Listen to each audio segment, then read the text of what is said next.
Salam değerli izleyiciler. Sizler için Bine Merkez'de dostlar. Ana yoldan eve kimi 50 metre mesafede Brez yolunda çok güzel, paçit kupsalı, ip yol, muhteşem bir evimizin artık çekilişini yapacağız. Suyumuz, gazımız, ışığımız daymadı.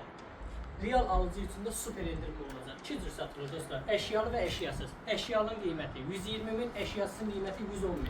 Vaktimizi itirmeden keçe evimizi ilk sesle inşallah sizi tanış edeyim. Daxil olduqda belə girişdə gördüyünüz kimi geniş kaldır bizi qarşılayır. İlk öncə tanış olduğumuz bu hissədə yerləşir geniş bir mətbəx səsi çox zövqlə yığılıb həqiqətən də və aşağı mərtəbədə belə bir sanitar qovşaq hissəsi mövcuddur dostlar.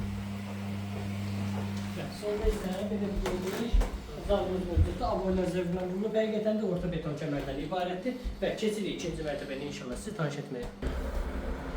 Ve daxil olduqda ikinci mərtəbədə isə 3 yatağı və fayda sistemli də bir sentral qoşaq və otaqda bir sentral qoşaq ibarətdir. İlk öncə tanış olduğunuz belə bir geniş bir yataq otağı mövcuddur dostlar.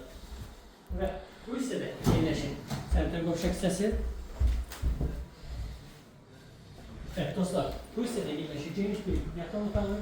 Gördüyünüz kimi otaqların kvadratı çox genişdir və içəri daxil olduqda belə bir sentral qoşaq yenə bizi qarşılayır. Ve sonda ise belə geniş yataq otağı mövcuddur dostlar. Sonda ise